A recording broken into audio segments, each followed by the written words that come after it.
हा, नमस्कार. हा, नमस्कार सर. नमस्कार श्रोते हो.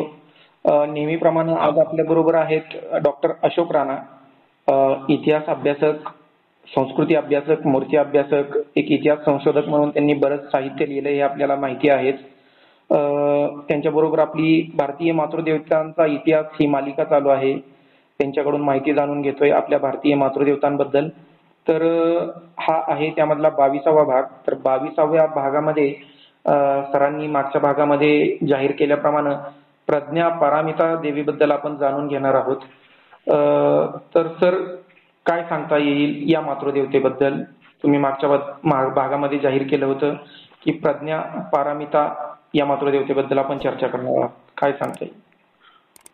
हो, आपण मागील भागामध्ये तारा या मातृदेवतेबद्दल माहिती पाहताना त्याच मातृदेवतेला प्रज्ञा पारमिता असं म्हटलं जातं, असं म्हटलं होतं. आणि प्रज्ञा म्हणजे बुद्धी आणि पारमिता म्हणजे त्या बुद्धीमध्ये पारंगत. तर किंवा परमोच्च स्थान, पारमिताचा अर्थ होतो परमोच्च स्थान. बुद्धीच्या क्षेत्रात परमोच्च स्थान प्राप्त करण्याचं जे एक टप्पा आहे त्याला पारमिता म्हटलंय. तर अशा 10 पारमिता महायान पंथाने मानल्या आहेत. त्यापैकी एक आहे प्रज्ञा पारमिता. प्रज्ञा म्हणजे ज्ञानाच्या क्षेत्रात पूर्णत्व प्राप्त करणे. तर बोधिसत्व ही जी संकल्पना महायान पंथामध्ये आली, त्या संकल्पनेसाठी पारमितांचंही प्राप्ती करणं आवश्यक आहे. बोधिसत्व म्हणजे कोण? ज्यांनी 10 पारमिता प्राप्त केल्या आहेत, म्हणजे त्या क्षेत्रात तो पारंगत आहे. ज्ञानाचं अस्तित्व या अर्थाचा शब्द बोधिसत्व आहे. बोधी म्हणजे ज्ञान, आणि बोधिसत्व म्हणजे ज्याला ज्ञान आहे, सर्व प्रकारचं ज्ञान आहे, अनुभव आहेत, अभ्यास आहे, निरीक्षण आहेत. तर अशा तऱ्हेने बोधिसत्वाचं जे स्थान निर्माण झालं ते महायान पंथामध्ये. आणि हा पंथ आपण यापूर्वी पाहिलं की इसवी सनाच्या पहिल्या शतकामध्ये सम्राट कनिष्काच्या काळात जो अश्वघोष नावाचा त्याचा प्रधान होता, त्यांनी या महायान पंथाची स्थापना केली आणि सम्राट कनिष्काने त्यांना प्रोत्साहन दिलं. 2000 वर्षापूर्वीची ही ऐतिहासिक घटना आहे. तर यात हा जो महायान पंथ आहे, त्याच्या आधी जो मूळ बुद्धाचा विचार होता त्याला थेरवाद किंवा स्थैर्यवाद म्हणतात. त्याला त्यांनी हीनयान शब्द वापरला. हीनयान शब्द प्रचलित आहे. हीनचा अर्थ नीच असा होतो, पण बौद्ध तत्वज्ञानानुसार किंवा या पाली भाषेतील अर्थानुसार त्याचो ही म्हणजे बुद्धी, म्हणजे बुद्धिवान हा अर्थ आहे. आता आपण महाराष्ट्रामध्ये सर्वात जास्त बौद्ध लेण्या आहेत, म्हणजे पूर्ण भारतामध्ये 1200 लेण्या आहेत. तर त्यातल्या 800 लेण्या या महाराष्ट्रात आहेत. 1000 लेण्या महाराष्ट्रात आहेत आणि त्यातल्या 800 या बौद्ध लेण्या आहेत. आणि मोठ्या प्रमाणात भारतातल्या बौद्ध लेण्या महाराष्ट्रात आढळतात. या ठिकाणी आपल्याला ज्या लेण्यांमध्ये बुद्धाची मूर्ती नसते, निव्वळ स्तूप असतो किंवा इतर चिन्ह असतात बौद्ध प्रतीका म्हणून, तर त्याला हीनयान म्हणतात किंवा हीयान म्हणतात. आणि जिथे बुद्धाची मूर्ती आहे त्या ठिकाणी तर त्या लेण्यांना आपण महायान म्हणतो. म्हणजे बुद्धाच्या मूर्तीचं जे महत्व आहे, बुद्धाच्या मूर्तीची निर्मिती ही महायान पंथाने केलेली आहे. तर या महायान पंथाने काय केलं की अनेक जे संप्रदाय होती त्यांना आपलं सामावून घेतलं आणि जुन्या ज्या लोककथा होत्या त्या लोककथांना धार्मिक कथेचं स्थान दिलं, म्हणजे मिथकांचं स्थान दिलं. त्याला जातक कथा म्हणतात.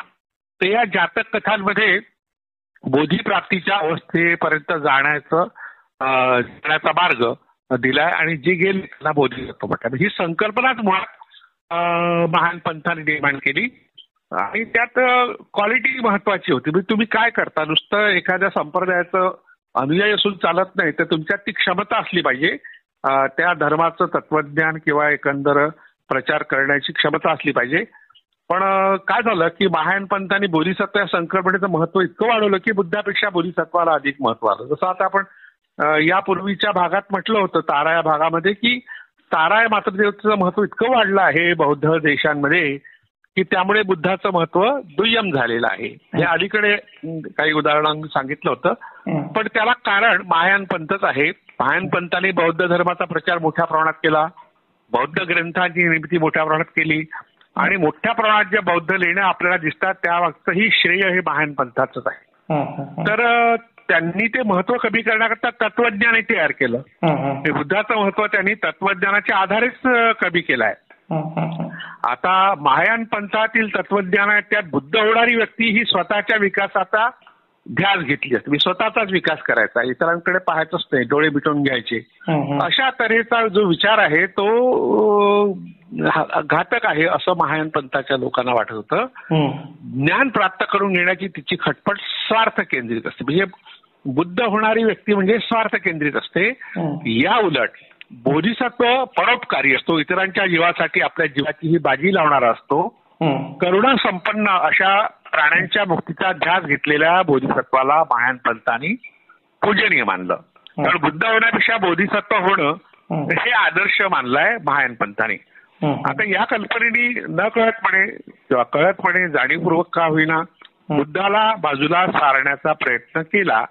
बुद्धाची करुणा महायानी लोकांनी एका टोकाला नेऊन, म्हणजे करुणा ही जी एक बुद्धाची संकल्पना आहे ती इतकी व्यापक आहे की बुद्धाचा विचार बाजूला सारून करुणा आणि मैत्री या दोन, आणि प्रज्ञाशील आणि करुणा आपण म्हणतो तसं मैत्री महत्वाची संकल्पना बुद्धाने मांडली. तर यांना महत्वाचं स्थान देऊन बुद्धाच्या इतर विचारांना दुय्यम स्थान देण्याचं काम हे महायान पंथाने केलं.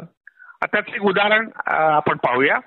बुद्धाची करुणा महायान लोकांनी इतकी टोकाला नेऊन दिली, एखाद्या स्त्रीने गृहस्थाश्रमी बोधिसत्वाशी समागम करण्याची काकुळती केली तर बोधिसत्वाने करुणार्द्र म्हणजे करुणेच्या ओलाव्याने करुणार्द्र हृदयाने तिची इच्छा पूर्ण करावी.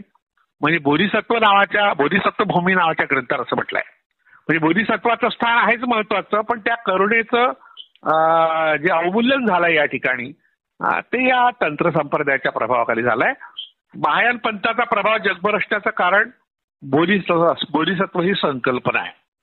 चित्र, शिल्प, संगीत, नाट्य, नृत्य, साहित्य या ज्या सप्त ललित कला आहे या सगळ्या ललित कलांमध्ये ही बोधिसत्व संकल्पना मांडली गेली. आणि पारमिता म्हणजे पारंगतता किंवा सर्वोच्च स्थान हे बोधिसत्व प्राप्तीकरता आवश्यक अशी संकल्पना आहे असं तत्वज्ञान जगभरातल्या बौद्ध धर्मामध्ये पोहोचलं.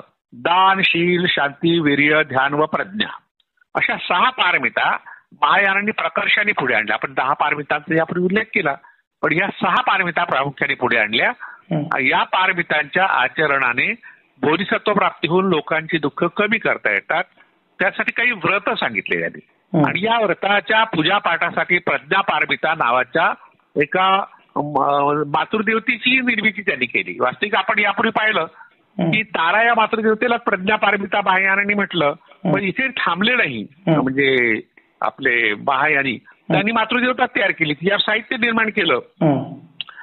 इसवी सन 100 व इसवी सन 300 हा जो काळ आहे, म्हणजे साधारणतः 1000 वर्षापूर्वी 2000 वर्षापूर्वीचा काळ आहे. या काळामध्ये महायान पंथाचा प्रभाव असताना प्रज्ञा पारमिता या मातृदेवतेचा महिमा सांगणारं साहित्य निर्माण झालं. त्याचा विस्तार 10,000, 18,000, 25,000 आणि 1,00,000पर्यंत ओळी त्याच्या वाढल्या. इतक्या मोठ्या प्रमाणात तिचं स्तवन किंवा महत्व सांगितलं गेलं. आता एक स्तोत्र त्या काळात रचलं गेलं, प्रज्ञा पारमिता हृदया. हृदया नावाची जी स्तोत्र आहेत ती तिबेटी संप्रदायामध्ये आहे. तर त्यात गणपती हृदया सुद्धा आहे, तसं प्रज्ञा पारमिता हृदया सुद्धा आहे. तर वज्रच्छेदिका प्रज्ञा पारमिता सूत्र तसं छोटं आहे, त्यातलं ही 2 सूत्र अतिशय लोकप्रिय असून त्यांच्याद्वारे प्रज्ञा पारमिता ही एक बोधिसत्व देवी म्हणून प्रस्थापित करण्यात आली. म्हणजे प्रज्ञा पारमिता देवी ही बोधिसत्व देवी म्हणून प्रस्थापित झाली. मातृदेवतांचा प्रभाव असा असतो की तिच्याकडे लोक आई या दृष्टीने पाहतात, त्यामुळे मग तिचं महत्व वाढून जातं. अशा तऱ्हेने एक बोधिसत्व देवी म्हणून प्रज्ञा पारमिता देवी ही प्रचलित झाली आणि त्या देवीच्या पूजनातून उपासनेतून महायान पंथ वाढला. इसवी सनाच्या 5व्या शतकात 500च्या दरम्यान तंत्र संप्रदायातील प्रज्ञा पारमिता या देवतेवर साहित्य निर्मिती झाली. तिबेटी बौद्धांनी प्रज्ञा पारमिता या संज्ञेला लोकप्रियता मिळवून देण्यात मोठं योगदान दिलं आहे. त्यांना नागराजांनी आश्रय दिला असं म्हटलं जातं. ह्युएन संघने प्रज्ञा पारमिता सूत्र या ग्रंथाच्या 3 प्रती अतिशय काळजीपूर्वक चीनमध्ये नेल्या होत्या. इसवी सन 660 मध्ये त्याने आपल्या शिष्यांच्या साह्याने त्याचं चिनी भाषांतर केलं. दस्तऐवजांच्या संरक्षणात हे संघचं कार्य फार महत्वाचं आहे. भारतातील नालंदा, आज जे बिहारमध्ये हे जे नवीन विद्यापीठ आता पुन्हा त्याचं निर्मिती झाली आहे, हे जे जुनं विद्यापीठ भारतातलं, इथे जे काही साहित्य मिळालं त्या विद्यापीठाच्या ग्रंथालयात, त्यात बोधिसत्व देवी प्रज्ञा पारमिता इथं वर्णन केलंय. या वर्णनाच्या आधारे तिच्या काही मूर्ती प्राचीन जावा आणि कंबोडिया, आता जावा सुमात्रा ही बेट आपण पाहतो की ती इंडोनेशियाच्या जवळची बेट आहेत, तर त्या बेटामध्ये तिच्या मूर्ती आहेत. ह्या मूर्ती साधारणतः इसवी सनाच्या 8व्या शतकात जावा येथील राजा शैलेंद्र यांनी तयार केलं, कारण महायान पंथाला त्यांनी अतिशय महत्वाचं स्थान दिलं. जावा येथील कलासन मंदिरात प्रथम ताळाया मातृदेवतेची मूर्ती स्थापन केली. तिला प्रारंभी प्रज्ञा पारमिता असं म्हटलं गेलं. सर्व बुद्धांच्या माता म्हणून त्यांची ओळख त्या काळी लोकांमध्ये रुजली. बुद्धत्व हे ज्ञानातून निर्माण होतं असं त्यातून सुचवलं गेलं. शैलेंद्र राजवटीने सुमात्रा येथील श्रीविजय बौद्ध साम्राज्याच्या निर्मितीला अनुकूल असं वातावरण तयार करून दिलं. भारतातील तिसरा पाल राजा देवपाल याचा काळ आहे इसवी सन 815 ते इसवी सन 854, आणि श्रीविजय राजा बालापुत्र या शैलेंद्र घराण्यातील राजाने नालंदा येथील प्रमुख बौद्ध मठाच्या उभारणीत पुढाकार घेतला होता. त्यामुळेच अष्टसहस्त्रिका प्रज्ञा पारमिता सूत्राची अनेक हस्तलिखित जावा आणि सुमात्रा येथे वितरित झाली. आणि आध्यात्मिक ज्ञानाची देवता म्हणजे प्रज्ञा पारमितेचं जे महत्व आहे त्या आध्यात्मिक ज्ञानाची देवता म्हणून, तर तेथील सिंधसारीचा राजा, सिंधसारी हे ठिकाण आहे, कीर्तनेगर याने तांत्रिक बौद्ध धर्माला राजाश्रय दिला. त्यामुळे त्याच्या राज्यात प्रज्ञा पारमितेच्या मूर्ती मोठ्या प्रमाणात निर्माण झाल्या. त्यापैकी पूर्वी जावामधील सिंधसारीची प्रज्ञा पारमिता आणि सुमात्रा येथील जांबीची प्रज्ञा पारमिता अतिशय प्रसिद्ध आहे. एकाच काळातील असल्यामुळे त्यांची शैली सारखी आहे. त्यापैकी जांबी येथील प्रज्ञा पारमितेची मूर्ती अतिशय वाईट स्थितीत आढळलेली आहे. तिला डोकं, तिचं मस्तक हे नष्ट करण्यात आलंय. पूर्वी जावा येथे आढळलेली प्रज्ञा पारमितेची मूर्ती अतिशय प्रसिद्ध असून अलौकिक ज्ञानाच्या देवतेचं प्रतीक म्हणून ती पुढे आलेली आहे. पूर्वी जावामधील बलंग येथील सिंगसरी मंदिराच्या जवळील कुपपुत्री या भग्न अवशेषामध्ये ती चांगल्या स्थितीत आढळली होती. सिंगसरीची पहिली राणी केंदेदेस तिच्या चेहऱ्यासारखी तिची छबी, म्हणजे राणीच्या चेहऱ्यावरून प्रज्ञा पारमिता ह्या देवीची मूर्ती तयार करण्यात आली असं तिथले लोक मानतात. राणीचं दैवतीकरण करण्याच्या दृष्टीने मूर्तिकारांनी घडवली असावी. काहींच्या मते माजापहित येथील पहिला राजा कीर्तराजस याची राणी गायत्री तिच्यावर ही मूर्ती भेटलेली आहे. इसवी सन 1818-19 दरम्यान डच ईस्ट इंडिज अधिकारी डी मोन्नेरियो याने तिला प्रकाशात आणलं. 1820 मध्ये त्याने तिला CGC रेनवर्ट याला दिली. नंतर तिला नेदरलँड येथे आणलं गेलं. तेथील लेईडेन मधील रिज म्युझियम उर होल्केनकुंडे या संग्रहालयात तिला अतिशय सन्मानाने ठेवलं.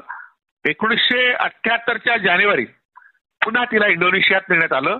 तेथील राष्ट्रीय संग्रहालयाचं प्रमुख आकर्षण म्हणून आज तिच्याकडे पाहिलं जातं. जकार्ता येथे हे संग्रहालय आहे. प्रज्ञा पारमिता याची मूर्ती कशी आहे त्याला मूर्तिविधान म्हणतात. मूर्तीचं जे शास्त्र आहे त्याला मूर्तिविधान म्हणजे एखाद्या मातृदेवतेचं किंवा दैवताचं जे शास्त्र असेल कशी असावी मूर्ती त्याला मूर्तिविधान म्हणतात. तर प्रज्ञा पारमिता नावाचा जो ग्रंथ आहे जो महायान पंथाने निर्माण केला त्याच्या वर्णनावरून प्रज्ञा पारमिता या मातृदेवतेच्या मूर्ती घडवल्या गेल्या. गूढ तत्वज्ञान सामान्य माणसाच्या गळी उतरवण्याचा बौद्धांचा प्रयत्न अतिशय महत्वाचा आहे, अभिनव आहे. त्यासाठी त्यांनी नाग लोकांच्या स्वाधीना ग्रंथ केला असं म्हटलं गेलं. नाग लोकात तो सुरक्षित राहिला असंही म्हणतात. इसवी सनाच्या 2ऱ्या शतकात नागार्जुनाने तो नाग लोकातून परत आणला अशी एक आख्यायिका आहे, म्हणजे लोककथा आहे किंवा दंतकथा म्हणू आपण त्याला. प्रज्ञा पारमिता या देवीची उपासना केल्यामुळे बुद्धी व ज्ञान मिळते अशी एक समजूत आहे. साधनमाला या ग्रंथात तिच्या उपासनेसाठी केल्या जाणाऱ्या 9 साधना सांगितल्या आहेत. त्यापैकी या साधनेची अक्षोभ्य या ध्यानी बुद्धाच्या कुळातली होती. काही ध्यानी बुद्ध आहेत त्यात अक्षोभ्य अतिशय लोकप्रिय आहे. म्हणजे आपण तिबेटमध्ये गेलात किंवा अगदी जवळच्या नेपाळमध्ये गेलात त्या ठिकाणी अक्षोभ्य बुद्धाची मूर्ती, त्याची उपासना, त्याची मंदिरं मोठ्या प्रमाणात आहे. अमिताभ या बुद्धाच्या खालोखाल महत्व असलेल्या बुद्धाचं वर्णन अद्वैत वज्र संग्रह या ग्रंथात आलेलं आहे. त्याच्या मूर्तीवर चित्र उत्तर भारतात सर्वत्र आढळतात. त्याचं वाहन हत्ती होतं, म्हणजे जसं इंद्राचं वाहन हत्ती होतं असं मानलं जातं, तसं ह्या जो अक्षोभ्य बौद्ध आहे त्याचंही वाहन हत्ती होतं. नील वर्णाच्या ओंकारातून उत्पन्न द्विभुज म्हणजे 2 हात असलेल्या बुद्धाला भूमी स्पर्श मुद्रेत दाखवला. म्हणजे बुद्धाच्याच मूर्तीवरून ह्या मूर्ती घडवल्या गेल्या. तो वज्र पर्यंकावस्थेत, पर्यंक म्हणजे पलंग, तशा ह्या अवस्थेत तो आहे. कृष्ण वज्र हे त्याचं चिन्ह आहे. प्रज्ञा पार्वतीच्या मूर्तीचं वर्णन साधनमाला नावाचा एक बौद्धांचा अतिशय प्रसिद्ध ग्रंथ आहे. त्यात वर्णन असं आहे की ती शुभ्र वर्णाची असून तिला 2 हात असतात. दिसायला सुंदर, वज्रपर्यंत अवस्थेत पांढऱ्या कमळावर बसलेली. पांढऱ्या कमळाचं स्थान बौद्ध धर्मात खूप महत्वाचं आहे. म्हणजे पुंडरीक नावाचा जो शब्द आहे तो पांढऱ्या कमळासाठी वापरलाय. सद्धर्म पुंडरीक नावाच्या ग्रंथामध्ये त्या बुद्धाचं एक महत्व त्या ग्रंथात सांगितलंय. तर तेच वर्णन प्रज्ञा पारमितेला लागू झालं. उजव्या हातात लाल कमळ तर डाव्या हातात प्रज्ञा पारमिता ग्रंथ घेतलेली अशी या मातृदेवतेची मूर्ती असते. तिच्यावर सर्व प्रकारचे अलंकार घातलेले असून मस्तकावर अक्षोभ्य या बुद्धाची प्रतिमा असते. अशा या मातृदेवतेचं स्तवन करावं असं त्या ठिकाणी म्हटलंय. साधनमाला या ग्रंथातल्या दुसऱ्या साधनेत ती पिवळ्या रंगाची असल्याचं म्हटलंय. तिचे 2 हात व्याख्यान मुद्रेचे निदर्शक असून तिच्या डाव्या बाजूला एका कमळावर प्रज्ञा पारमिता हा ग्रंथ आहे. म्हणजे प्रज्ञा पारमिता ग्रंथाच्या आधारे ही मूर्ती बनलेली आहे हे यातून स्पष्ट होतं. तिच्या इतर लक्षणात पहिल्या प्रज्ञा पारमितेसारखं वर्णन आहे. निष्पन्न योगावली या नावाचा एक ग्रंथ आहे. त्यात या मातृदेवतेचं ध्यान वर्णन केलं आहे. ते दिव्य प्रज्ञेचं स्वरूप आहे. त्यात ती पिवळ्या रंगाची असून तिला 4 हात असल्याचं म्हटलंय. कमळावर ठेवलेलं पुस्तक हे तिचं अभिज्ञान चिन्ह म्हणजे लक्षण असून 2 हातामध्ये धम्मचक्र मुद्रा आहे. तिच्या डाव्या हातात चिंतामणी ध्वज आहे असं तिचं वर्णन. पुराणांनी लोकप्रिय केलेलं सरस्वती सारखं वर्णन आहे. आता ह्या प्रज्ञा पारमितेचा संप्रदाय कुठे कुठे वाढला त्याची माहिती आपण थोडक्यात पाहू. इंडोनेशिया हा मुस्लिम देश आहे, पण त्या ठिकाणी मोठ्या प्रमाणात बौद्ध धर्म विस्तारला होता. याचा पुरावा या प्रज्ञा पारमिता या देवीच्या मूर्तीवरून तिथं मोठ्या प्रमाणात त्या देवीच्या मूर्ती त्या ठिकाणी आहे. तर चंपा हे त्यातलं जे ठिकाण आहे इंडोनेशियातलं, ते राजा जयवर्मा सप्तम त्याने राजविभार या नावाचं एक नगर वसवलं आणि त्याला मुनिंद्र माता म्हणजे प्रज्ञा पारमिता हिच्या सेवेकरता दान दिलं. त्यात मुनिंद्र शब्द जो आहे तो प्रामुख्याने बुद्धासाठी वापरला गेला. आपल्या आईच्या मूर्तीला त्याने प्रज्ञा पारमितेचं रूप दिलं. म्हणजे या ठिकाणी हा जो राजा होता राजा जयवर्मा त्याने आपल्या आईचं रूप तिला दिलं. म्हणजे यापूर्वी आपण पाहिलं की काही राजाने आपल्या पत्नीचं रूप दिलं, त्याने आईचं रूप दिलं. इथे आढळलेल्या शिलालेखा तिच्या मंदिरातील पूजेकरता ज्या वस्तू द्याव्याच्या त्यात तांदूळ, तीळ, मूग, तूप, दूध, दही, मध, गुळ, तिळाचं तेल, कापड, मूर्तीसाठी चिनी रेशमाच्या वस्त्राचा उल्लेख आहे. चिनी रेशीम प्रसिद्ध होतं. आपण सिल्क रोडचा उल्लेख यापूर्वी केला. तिथून जे सिल्क येत होतं जगभर जात होतं त्याला सिल्क रोड म्हणतात. इंडोनेशिया व कंबोडियाप्रमाणेच भारत व चीनमध्येही प्रज्ञा पार्वतीच्या मूर्ती आढळतात. यावरून येथेही तिच्या उपासकांची संख्या मोठ्या प्रमाणात होती दिसतं. तत्वज्ञानाला प्रत्यक्षात आणण्यासाठी महायानी बौद्धांनी एखाद्या मूर्तीची निर्मिती करून तिचा संप्रदाय वाढवण्याचे केलेले प्रयत्न धर्माच्या इतिहास अतिशय महत्वाचे मानले गेले. अर्थात ही त्याची निर्मिती पूर्णपणे नवीन नसून बौद्ध पूर्व परंपरेतील एखाद्या मातृदेवतेचं ते रूपांतर असावं. अक्षोभ्य या बोधिसत्वाशी असलेला तिचा संबंध या वास्तवावर प्रकाश टाकतो. कारण बोधिसत्व ही संकल्पना जरी महायानी पंथांनी मांडली असली तरी त्यापूर्वीच्या ज्या लोककथा होत्या किंवा लोकपरंपरा होत्या त्याचा स्वीकार त्यांनी केला आणि ज्याप्रमाणे बोधिसत्व संकल्पना स्वीकारली गेली त्याचप्रमाणे प्रज्ञा पारमिता ही सुद्धा संकल्पना, त्या संकल्पनेवर आधारित मूर्ती आणि त्या मूर्तीची उपासना बौद्ध धर्मामध्ये मोठ्या प्रमाणात ती वाढली. इतर धर्मात प्रज्ञा पारमिता नाही. ही तारा आहे इतर धर्मात, जैनांमध्ये आहे, हिंदूंमध्ये आहे, तर ही प्रज्ञा पारमिता मात्र नाही. हे या ठिकाणी आपण लक्षात घेतलं पाहिजे. सर, बोधिसत्व नेमकं काय आहे जरा थोडस? बोधी म्हणजे ज्ञान आणि ज्ञान प्राप्तीच्या ज्या 10 अवस्था आहेत, 10 टप्पे आहेत, त्याला पारमिता म्हणतात. म्हणजे जसं प्रज्ञा आहे, करुणा आहे, शील आहे, तर अशा 10 पारमिता आहेत. या ठिकाणी आपण फक्त 6 पारमितांचा उल्लेख केला की हे जे महायान पंथांनी 6 पारमितांचं महत्व मानलंय. इतर पारमितांचं त्यांनी थोडंसं आपल्या सोयीनी, जसं दान आहे, शील आहे, शांती, वीर्य, ध्यान आणि प्रज्ञा अशा 6 पारमिता त्या महायानांनी प्रकर्षाने पुढे आणलं. आता पारमिताचा अर्थ होतो सर्वोच्च ज्ञान, ज्ञानाची सर्वोच्च स्थिती, असा पारमिता. हा परम म्हणजे सर्वोच्च ना, तर पारमिता म्हणजे आपण पारंगतता हाही अर्थ घेतला होता, पण त्याही पेक्षा उच्च सर्वोच्च स्थान म्हणजे ज्ञानाच्या क्षेत्रात सर्वोच्च स्थान असं ज्या लोकांच्या मध्ये प्राप्त झालं त्याला बोधिसत्व. बोधी म्हणजे ज्ञान, ज्ञानाचं अस्तित्व असते. बोधिसत्व म्हणजे अस्तित्व, म्हणजे ज्ञानाचं अस्तित्व आहे, म्हणजे ज्ञानी व्यक्ती आहे, त्या ज्ञानी व्यक्तीला बोधिसत्व म्हटलं आहे. आणि आपण यापूर्वी पाहिलं की दशपारमिता ज्या तंत्र संप्रदायामध्ये आहे, तर त्या पारमितामध्ये तारा या मातृदेवतेचं स्थान आहे आणि त्या तारा मातृदेवतेला बंधाने स्वीकारलं. म्हणजे ही देवाणघेवाण झाली आहे. म्हणजे 2 धर्मातली, 2 संप्रदायातली, 2 संस्कृती नाही म्हणतात, संस्कृती एकच आहे भारतीय संस्कृती. तर पण धर्म वेगवेगळे आहेत, त्या संप्रदाय वेगळे आहेत, पण जे आपल्याला चांगलं वाटलं ते घ्यावं असा एक उदात्त विचार या बोधिसत्व संकल्पनेत आहे. आणि म्हणून त्या ठिकाणी बुद्धाचे प्रकार सुद्धा आहेत. त्या पारमितेनुसार बोधिसत्वाचेही प्रकार आहेत. असे 28 बोधिसत्व हे बौद्ध धर्मात सांगितलेले आहे. पण माझं असं मत झालं आहे 28 या संख्येवरून की जैन धर्मात हे 24 तीर्थंकर आहे, तर तसे 4 जास्त, म्हणजे आणखी कडबर सरस या अर्थाने तो शब्द वापरला गेला. यात जैन आणि बौद्ध या 2 धर्मातली स्पर्धा स्पष्टपणे दिसून येते. सर, मग ही जी मातृदेवता आहे प्रज्ञा पारमिता, ही फिमेल बुद्ध म्हणून पण ओळखली जाते काय? कारण थोडस मला इथं कोणती बुद्ध? फिमेल बुद्ध. हा, फिमेलच आहे ते. हा, बरोबर आहे, तुमचा प्रश्न बरोबर आहे. जसा आता अवलोकेश्वर हा पुरुष बोधिसत्व आहे, तर त्याची जी त्याचं स्त्री रूप आहे हे तारा आहे, तिला सहचरी म्हटलं आहे. पण तिबेट मधून तिकडे जपान आणि चीन मध्ये जो बौद्ध धर्म गेला, तर त्यात अवलोकेश्वराचं जे स्त्री रूप आहे त्याला कॉन इन म्हटलंय. कॉन इन बद्दल आपण स्वतंत्रपणे माहिती पाहू नंतर. आणि यापूर्वी मी सांगितलं होतं कॉन इनचाच उच्चार कॅनॉन झालाय.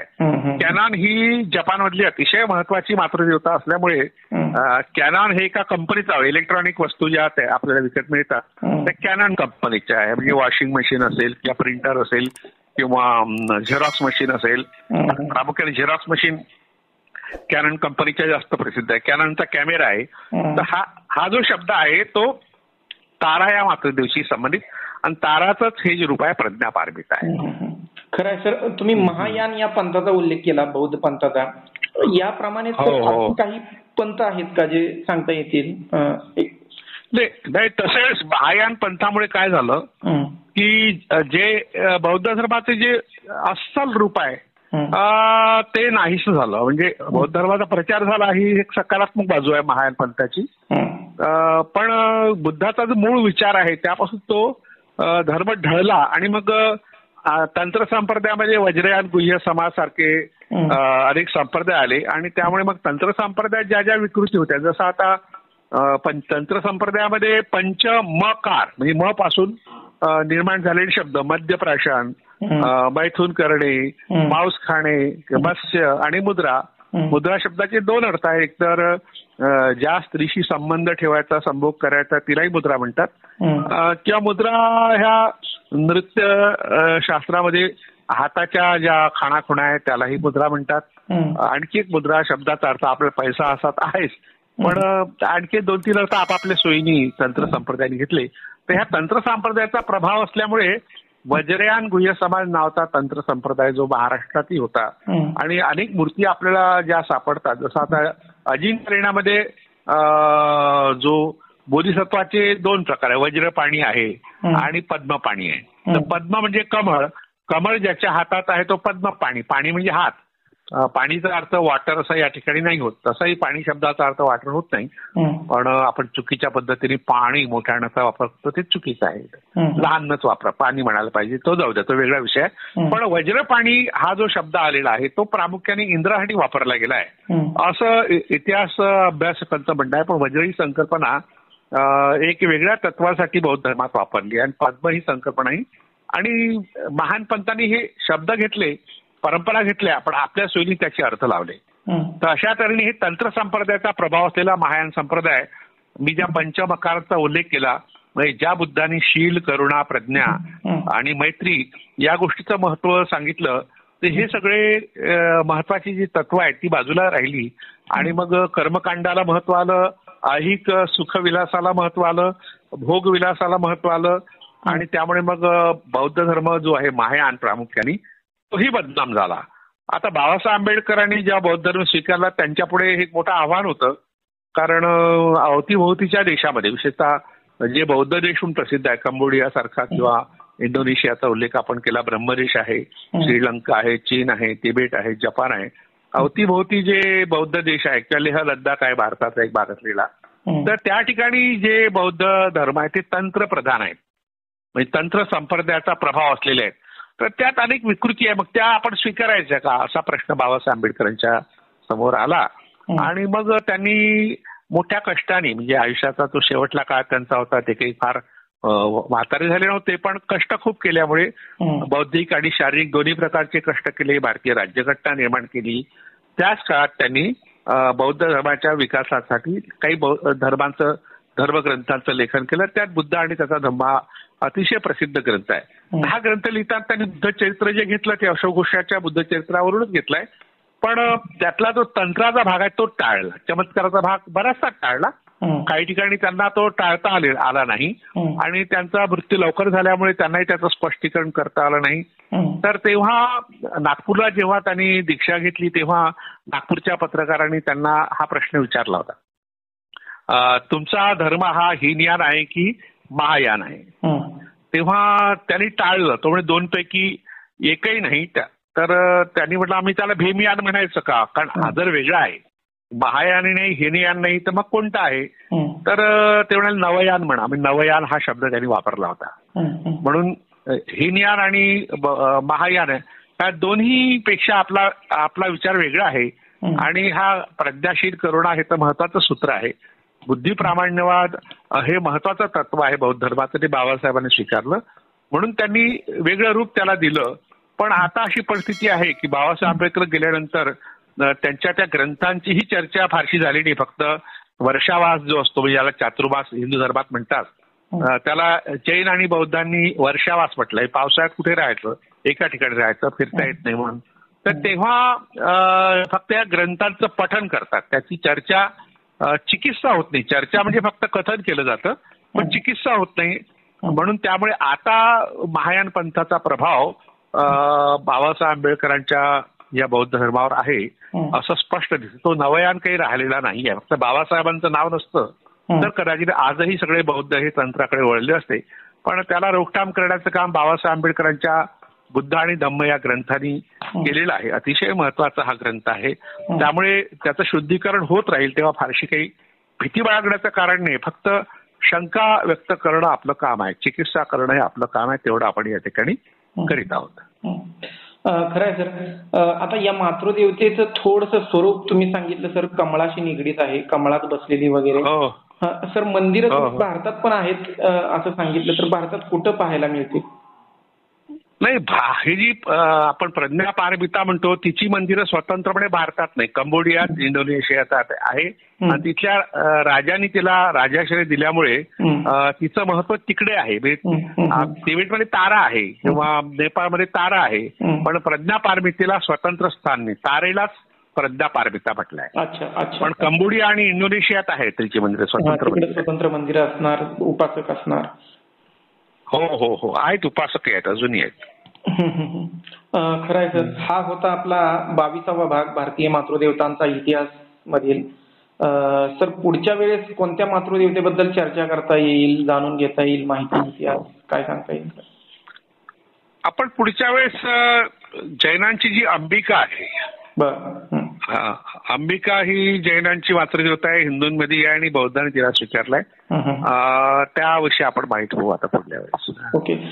तर श्रोते हो, भाग 23 मध्ये आपण पाहणार आहोत अंबिका या मातृदेवतेबद्दल माहिती. हे होते डॉक्टर अशोक राणा. त्यांचं पॉडकास्ट आपल्या मराठी दर्शन या चॅनलवर चालू आहे. मराठी दर्शन चॅनलला सबस्क्राईब नक्की करा. तसेच वेगवेगळे व्हिडिओ, त्यांची मातृदेवतांची माहिती जाणून घ्या. डॉक्टर अशोक राणा हे पॉडकास्ट तुम्हाला मराठी दर्शनच्या पॉडकास्ट मेनूमध्ये पाहायला मिळेल. तर त्याचबरोबर डॉक्टर अशोक राणांची पुस्तकं प्राजक्त प्रकाशन पुणे यांच्याकडून भारतीय मातृदेवता आणि आदिमाया संपर्क क्रमांक आम्ही व्हिडिओमध्ये देतच आहोत. त्याबरोबर विश्वकर्मा प्रकाशन पुणे यांच्याकडून दैवतांची सत्यकथा, सणांची सत्यकथा, असत्याची सत्यकथा ही 3 पुस्तकं प्रकाशित झालेली आहेत. तीही त्यांच्याकडून मागून घ्या. संपर्क क्रमांक विश्वकर्मा प्रकाशनचा आम्ही व्हिडिओमध्ये देतच आहोत. त्याचबरोबर जिजाई प्रकाशन पुणे यांच्याकडूनही भरपूर पुस्तकं प्रकाशित झाली आहेत. त्यांनाही संपर्क करून तुम्ही पुस्तकं मागवू शकता. ऑनलाईन ही पुस्तकं उपलब्ध आहेत. पुस्तकं वाचा, त्यावर चिकित्सक बुद्धीने विचार करा, चिंतन करा. सर, वेळ दिल्याबद्दल खूप खूप धन्यवाद. भेटूया पुढच्या भागामध्ये. धन्यवाद.